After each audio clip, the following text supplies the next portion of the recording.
Welcome, everyone. I'm Laura DeFranco, the CEO of Brave Healer Productions, where we're waking the world up to what's possible for healing around here. And joining me today is Dr. Toni Warner, the new author of The Reset, a high achiever's guide to freedom and fulfillment. Welcome, Toni. Oh, I'm so excited to be here. Thank you, Laura. And it's nice here today. Got to walk outside a little bit. Oh, I know. Oh, my goodness. It is a great day to feel that energy, isn't it? I'm so excited. This feels like it's been a long time coming, being able to announce the book and just your signature work. So why don't we start by having you introduce yourself. Tell us a little bit about the story of like how you even got to doing what you're doing today. Oh, okay. Let me see how I can condense that, because I can get really excited about that too. I have been someone who never really fit into the box. So my mom is white, my dad is Black. Growing up, there wasn't a lot of multiracial individuals. So I didn't feel like I fit in anywhere, even racially or culturally. My parents were also both pastors, and they were divorced pastors. And so there was that. I'll put that there. And there was always something that made me feel like I should be able to fit in, but I just didn't. There was no category. I was a tomboy. I was overweight, no category. I just didn't fit in. But I was really good. I was really good about shoving my emotions down so I can focus on caring about other people, taking care of them, doing whatever I could to work hard or please people. And so that just got imprinted in me as the way to live life in order to get through. And I became an overachiever without realizing I became an overachiever. And that led me to burnout. The easiest way for me to explain that is it led me to burnout more than once. I also wound up in the hospital. I was hospitalized because I just was like, I don't know what else to do. I know I have a purpose. I know I have purpose, but maybe I just already fulfilled it. Like, maybe I just already fulfilled it. Maybe I'm done. Like, God, tell me, like, if I'm done, I'm done. Like, this is your chance. And he didn't take me. I was still here, still alive. And then I became a single mom the next year and continued to work really hard to the point where I felt like I had to prove myself. And so by the time I was 30, I had reached all my lofty goals. I had my clinical license. I'd been a therapist for quite a while at that point. I was a mom, had just had my third baby, and also had obtained my doctorate. And I had my 2 master's degrees, owned my home, owned my car, got married, all of the American dream. And I did not feel fulfilled. But I didn't have another lofty goal. I'm like, I've done it all. Like, I've done what I thought I should do.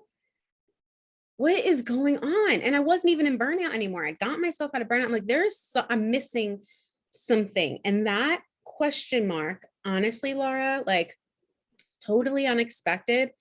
That question mark changed my life. That question mark, it brings tears to my eyes just talking about, like, it showed me that, yes, goals are great. There's nothing wrong with goals. There's nothing wrong with planning. There's nothing wrong with wanting to accomplish things. But that's not what life is about. That's not where you find purpose. That's not where you find freedom and fulfillment. And so that question mark really began my reset. I had no idea if that's what was happening at the time, but it really began my reset. And I wound up step by step going out into the entrepreneurial world, opening my private practice, then later on opening my coaching business. And I know, Laura, you could probably relate to this. That professional journey is so deeply personal. It takes you, if you allow it, on this deep dive into who you want to embody in this life in a deeper way than I ever have, even as a therapist that's gone through schooling for therapy. It really, really did. And so years later, I had fully stepped in to entrepreneurship. I had left all W-2s behind, so to speak, and I was only doing my private practice and my coaching business. I was going on a walk, and this was during COVID. I was going on a walk, and just like a couple hours long walk, just trying to move my body around. And suddenly, it just came over me. I'm like, I need to distill down and write out what helped me reset my life in this way. And on that walk, the reset was drafted. On that, it was amazing. it just completely flowed. I was talking into my Google Drive, the microphone, I was talking into it, and and it was so powerful. And that's how the reset was born. I was going to ask you, did you always know that you'd write a book one day? But maybe you could still answer that. Like, did you always know something was going to come? I did. And Yeah. I have tried to start writing a book, Laura, at least 24 times. I mean, I have the drafts all over the place. And I just like, I couldn't get the grasp on exactly what I wanted to say, how I wanted to say it, how I wanted it to flow. I couldn't get that grasp. And so when the reset came and just flowed through me, it didn't start out as a book. I offered it first as a reset course in my coaching business, and was able to serve many different individuals through that reset course. And then you and I, Laura, met, and we did a co-authored book together. And that lit this other flame of, this is it. This is the time for you to write this book. And this is what the book is. It's this reset that literally flowed through you from this lived experience you had on that day that you went for a walk. And I'm like, Laura, exciting. Well, you guys know, if you hang out with me long enough, you will definitely write something. It'll happen. That's so awesome. There's so many things you said in the beginning, and so many things that you and I have in common about your story. You know, checked off the boxes, and then the big question mark: why do I still feel unfulfilled or unhappy? And that was definitely a really pivotal moment in my life as well. And you have to be aware enough to listen to that question, to like stop and make some space and hear that question ringing in your brain. You know, the thing that struck me the most about the signature work that you have gifted us with in this book is that this awareness, once you have it, like, you're never going back. So for me, awareness is everything. Talk to me more about how that practice played out in your life. oh, very gradually, which is hard for me because I'm someone that likes to get it done, right? Guilty. And right. And then once I get it done, I want to just know it's done. I don't want to have to come back and revisit it. Self-growth work does not work that way. You little and little, you learn, you're like, oh my gosh, this awareness is amazing. Now I have to do something about it. Okay, so I'm going to figure out how to do something about it. And then as you grow, you do swoop back around. I've seen it time and time again. You swoop back around to some of the things that you thought you already navigated, but now you're able, you see it differently. You can navigate it differently. The awareness is deeper or just greater in some way. And so you can address it differently as well. And that's not a bad or wrong thing. And that was really, really important for me to learn.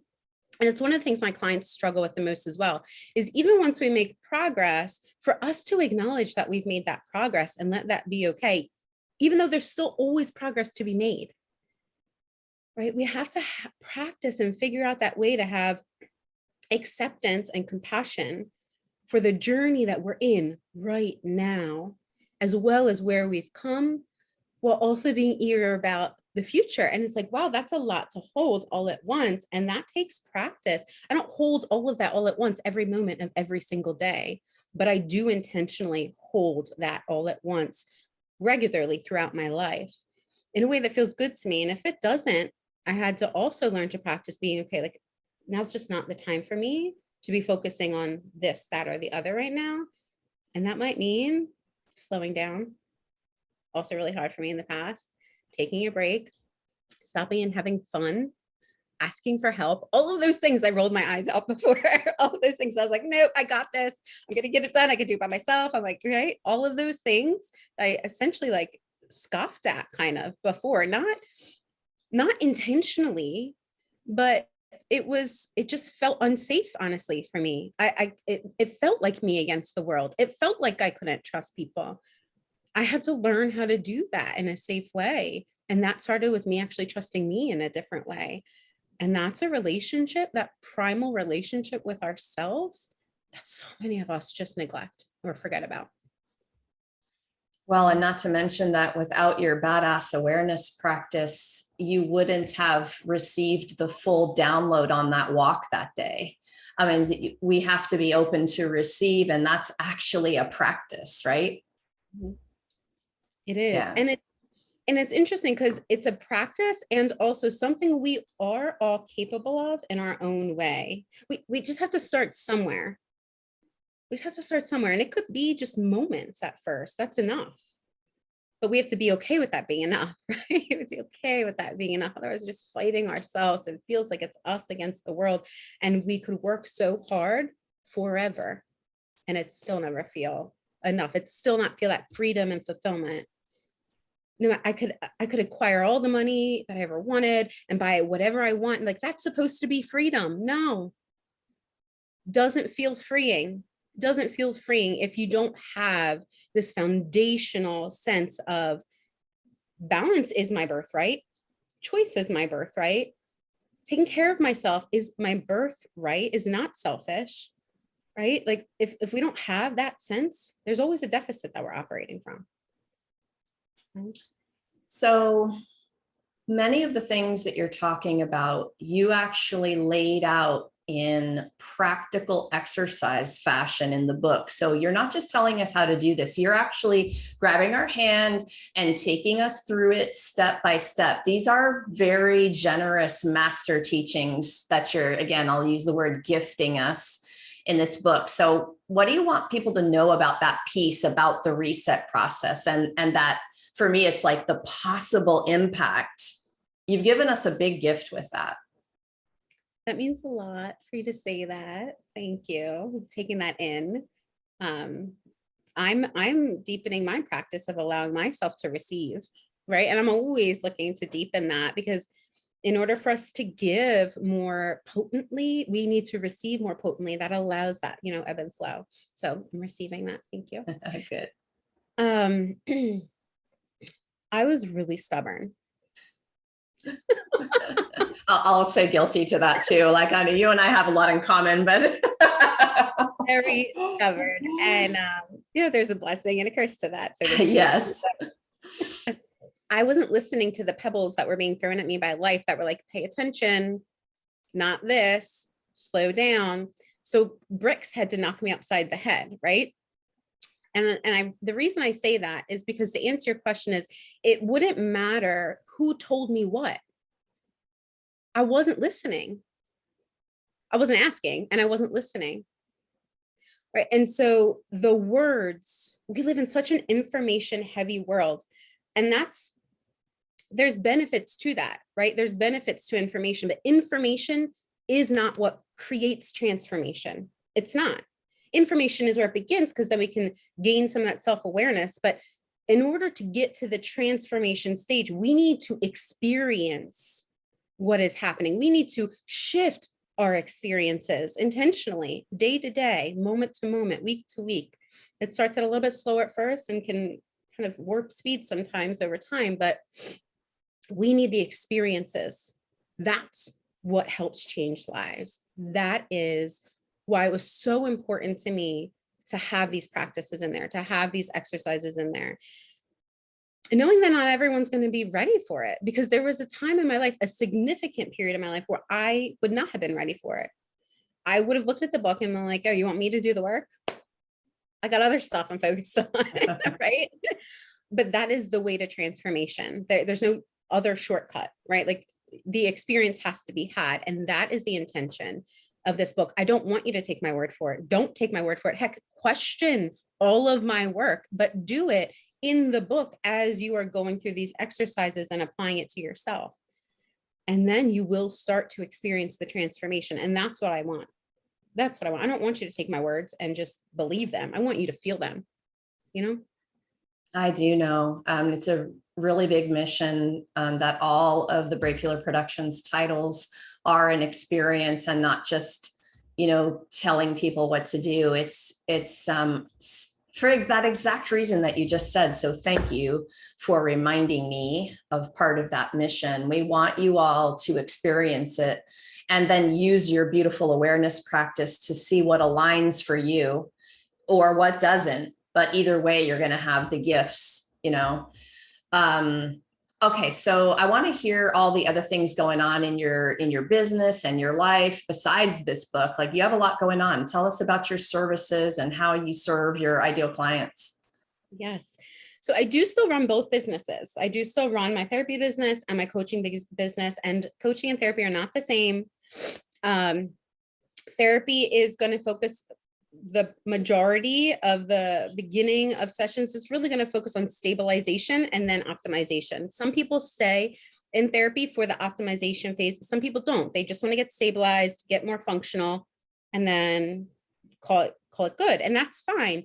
But coaching, while there may be stabilization in the beginning, which is very often the case, it's a shorter period of stabilization and a greater period of optimization.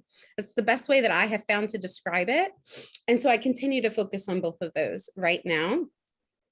As I grow my coaching business, I want to see more and more and more people experiencing, just like what this book is offering, people experiencing it in their day-to-day lives. So I do offer kind of tiered opportunities, knowing that not everyone's in the same position. But I work with leaders. I work with people that care about their impact. I work with people in my coaching business that are like, I can feel something is off, or I can feel that there's more for me. I know that there's something for me to give or do, but there's a little bit of stuckness, or there's a little bit of like more that I can't reach. And so I offer one-to-one group, and I'm in the process of creating a smaller community that's a monthly subscription for folks that kind of want to get their toes wet, and they want to have exposure to what allows this meaningful success and greater satisfaction in life, love, and leadership. You want to get your toes wet there. You're not ready to jump into group or one-to-one. That's what this community is going to be. And I'm in the process of creating that. And I have some beta testers that are coming in so that we can make sure that that's really primed and ready for you all. Super awesome. I was enjoying listening to you talk about stabilization and optimization. I think there's probably a lot of us who resonate with being in phases.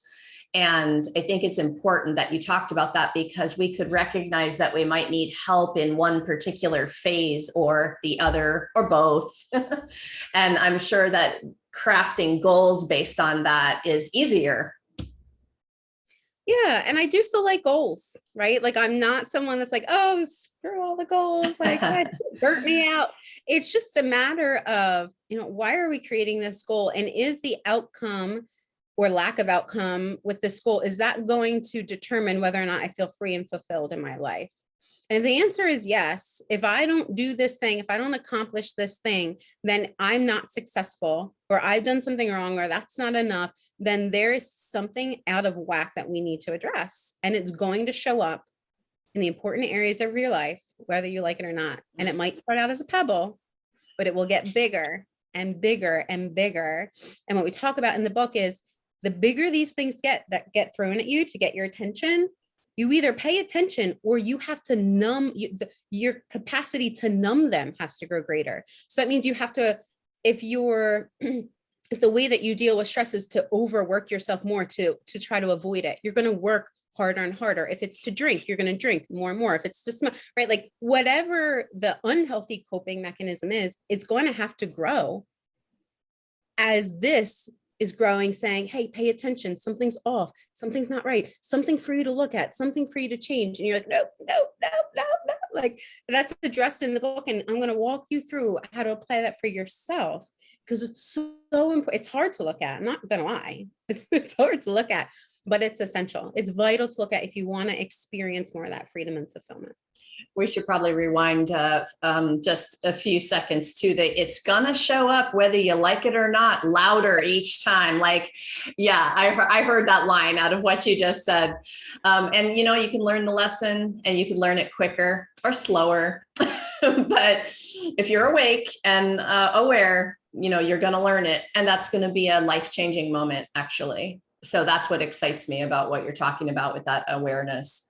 Okay, so you actually also mentioned feeling stuck. And is there anything you want to share with our listeners today who might still be feeling a little stuck? What's your go-to tool for shifting that energy? I would say my tool has shifted with me. There was a time period where I felt like I needed to get it right. A significant time period in my life where I felt like I needed to get it right. Otherwise, I was either somehow wrong, or there could be some kind of unintentional negative consequence upon someone else or something else and then I feel guilty, and so there was a motto that came to me that I repeated to myself for quite a while. And that was that I reserve the right to grow. And there's something about reserving the right to grow that reminds you, you're not here to get it right all the time, because you can't. I can't. I'm not going to get it right all the time. It's not possible, but I am here to grow. I'm here to learn and to grow. And so I reserve the right to grow, to handle and address whatever I need to handle and address that goes awry, that maybe I didn't handle in the way that I hoped that I would. I'm going to handle and address that in a way that is aligned with who and how I want to be in this world. But I'm not going to beat myself up anymore for this opportunity that's letting me grow. This opportunity is a growth opportunity. I'm not going to beat myself up because I see an opportunity where I could grow. I can learn and grow, or I could stay stuck here and beat myself up. And I stayed stuck there and beat myself up for a while in certain areas of my life. And that feels like crap. I mean, let's just be honest, right? It feels like crap. And there's no winning there. There's no winning there. So that's one thing I would say. And the other piece I would say, a tool that I've used, I use it in a different way now than I did initially, but I've used it for quite a while. It's really powerful. It's less of a tool and more of a concept. But to understand a little bit more about parts work. Are you familiar with parts work, Laura? Mm-mm. Understand that there are various parts within us that get activated based on experiences that we have. And so if you feel really angry and you lash out, if we can address that as there's a part of me that feels really angry because of a variety of experiences that have happened in my life. So that part of me thinks it's doing its job. Now I can shift my relationship with that part of me. I don't make all of me the angry lashing out part. I notice that there's a part of me that's experiencing that, and I can address this relationship with that part of me so it can get its needs met. And that's actually a really powerful tool to process emotions. So there's a lot behind that, but that is a really deep kind of concept that I incorporate in my life. I do every day. It's part of my life now. It's part of my daily practice. It's part of whenever there's a challenge, I check in with the parts of me that I'm noticing and what they need, but it didn't start out that way. Right? Yeah, you guys can tell this is deep work. You mentioned earlier about, even the entrepreneurial journey being a self-development journey in and of itself. It's no joke, like it's meant for warriors. Seriously, you have to really be practicing your ninja moves, I call them. And right now you just laid some serious ninja moves on us, which is super awesome. Oh my goodness. Thank you so much for what you do in the world and for being here today to share this with everyone. Do you have any last words for our listeners today? Well, thank you. Thank you for having me. Thank you for saying yes to my book, because you could have said no.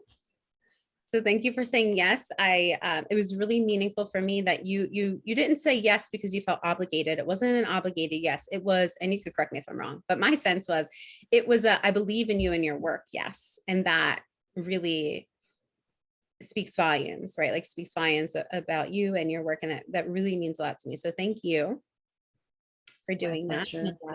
Yeah, and that's allowing us to have this. It's my pleasure to be here as well. I would say if you're wanting to connect with me, probably the easiest way is either to check out my website, which is www.boldenbalancecoaching.com, which presently does have a picture of the reset book on there, and you can click and sign up to just get updates, because it's not released yet, but it will be released next week on the 22nd, 2/22/22. And if you just want to email me directly, you can email me at hello@drtonicoaches.com. And that's DRTONI. Everyone wants to spell my name with a Y. We'll hook them up in the show notes, you guys. It'll all be down below. You don't have to spell it. We're going to give you the website. We're going to give you the email address. Oh my gosh. Anything else you wanted to mention? I do have a new community on Facebook. If you're interested in just connecting with other leaders that are interested in growing themselves and inspiration, it's really a community geared towards inspiration, inspiring ourselves and others. It's called the Life's Reset Button. It's a newer community, and I welcome anyone that wants to join us. Awesome. I'm going to write that down too really quick. Okay. So listeners, mark your calendars for our launch of the Reset on February 22nd, 22. You cannot get a better launch date than that. Okay. We're very excited to share this brave book with all of you.